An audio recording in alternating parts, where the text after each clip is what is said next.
Selamat siang Bapak. Selamat siang Ibu. Mohon izin Bapak mengganggu waktu Bapak. Saya mendapat tugas dari perkuliahan ini Pak, PPG dalam jabatan. Ingin mewawancarai Bapak terkait masalah yang saya identifikasi yang ada di kelas saya Pak. Permasalahan yang ada di kelas ya. Yang pertama ini Pak, minat siswa terhadap mata pelajaran matematika masih rendah. Menurut Bapak, apa yang menyebabkan minat siswa terhadap mata pelajaran matematika itu masih rendah, Pak? Oke, baik. Mengapa minat siswa untuk matematika rendah? Yang pertama jelas dari diri anak sendiri. Mereka mungkin dengar dari saudara-saudaranya mungkin trauma dengan pelajaran-pelajaran yang sulit. Tapi misalnya anak yang sudah mampu, dia akan senang dengan matematika atau IPA begitu. Jadi ini motivasi dari orang tua murid, dari orang tuanya sendiri atau dari bapak ibu guru bisa memacu siswa untuk senang di matematika itu begitu. Baik, terima kasih Bapak motivasinya. Yang kedua Pak, ini ada motivasi belajar siswa di kelas 5 ini masih rendah. Menurut Bapak, apa yang menyebabkan motivasi belajar siswa itu masih rendah, Pak? Nah, baik. Mengapa mereka rendah di dalam minat untuk belajar? Jelas sekarang zaman sekarang sangat berpengaruh dengan IT. Ya, jadi anak-anak lebih tenang daripada gadget atau HP daripada dia untuk belajar. Tapi paling tidak di sini ada orang tua bisa memotivasi siswa anaknya sendiri khususnya untuk belajar minatnya naik. Yang kedua dari sekolah, artinya dari gurunya, lingkungan juga sangat berpengaruh terhadap kemampuan siswa di dalam belajar itu. Oke, baik. Terima kasih Bapak atas jawabannya. Yang ketiga ini tentang siswa yang sering tidak masuk di sekolah. Di saya ini khususnya di bagian TSM itu ada sekitar 2 siswa yang sering tidak masuk sekolah. Menurut Bapak apa yang menyebabkan mereka itu sulit untuk pergi ke sekolah? Paling tidak di sini mengapa paling tidak kita harus komunikasi dengan orang tua muridnya. Itu yang pertama. Terus kita survei mengapa anak ini tidak sekolah. Bisa saja penyebabnya ekonomi. Mungkin mereka tidak sekolah karena bantu orang tuanya. Ini salah satu penyebab. Yang kedua mungkin sakit sehingga sering tidak masuk. Jadi ini bisa kita kerjasama dengan orang tua murid sehingga kita bisa tahu mengapa anak itu dia sering tidak masuk. Begitu Ibu. Baik, terima kasih Bapak.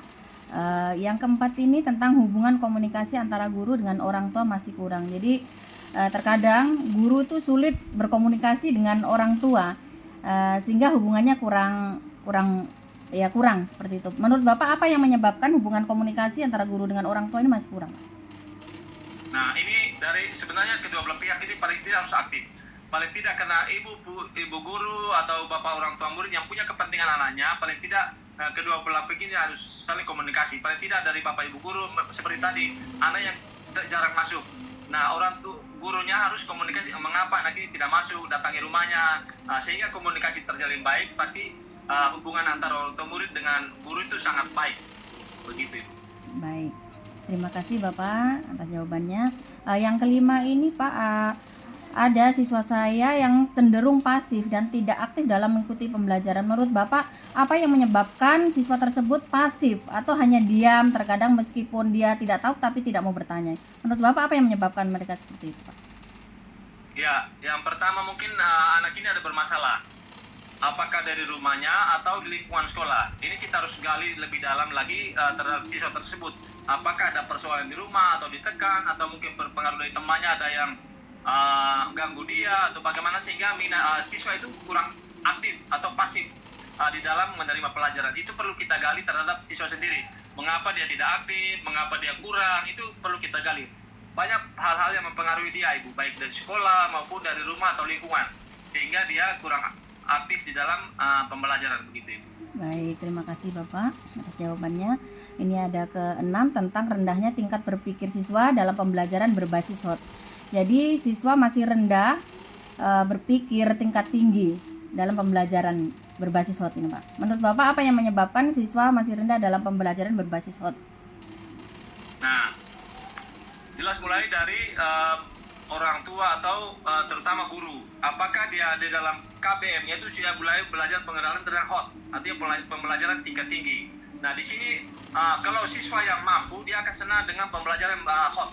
Tapi kalau siswa yang kurang dia akan malas untuk berpikir yang lebih tinggi. Jadi dari gurunya bagaimana cara mengajarnya, cara memberikan materinya, metodenya, prinsip-prinsip belajar yang dia gunakan, pasti anak-anak senang di situ. Dari situ kita bisa tahu bahwa anak itu akan tentang pembelajaran yang hot. Baik, terima kasih Bapak atas motivasinya. Yang terakhir Pak, yang ketujuh, ini permasalahan tentang teknologi. Jadi kurangnya motivasi guru untuk menggunakan teknologi dalam pembelajaran. Apa yang menyebabkan guru kurang termotivasi Pak dalam menggunakan IT, terutama dalam pembelajaran?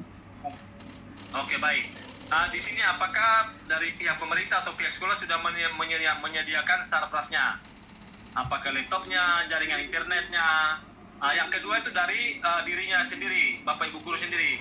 Dia kalau mau berubah, dia harus menggunakan IT sehingga dia di dalam pembelajaran itu akan semakin lebih baik. Yang ketiga, di sekolah juga kan ada kombel. Kalau misalnya guru merasa kurang, di kombel itu komunitas belajar itu dia bisa berbagi praktik baik untuk sesama temannya yang kurang. Jadi dia harus aktif di dalam bertanya atau komunikasi dengan teman-teman yang sudah lebih baik begitu. Baik, terima kasih Bapak sudah memberikan motivasi terhadap saya tentang permasalahan yang ada di kelas saya. Dari pertama tentang motivasi, kemudian kurangnya minat anak terhadap matematika, dan sampai motivasi guru dalam penggunaan teknologi. Terima kasih untuk jawabannya Bapak, terima kasih juga untuk masukannya terhadap saya. Mudah-mudahan saya sebagai guru akan meningkatkan kinerja saya, akan meningkatkan pembelajaran yang ada di kelas saya menjadi pembelajaran yang inovatif dan menyenangkan bagi peserta didik. Terima kasih juga waktunya Bapak, terima kasih. Selamat siang, mohon izin screenshot Pak. Ya, tidak apa-apa Bu. Ya. Terima kasih Bapak, selamat siang. Uh, Selesai.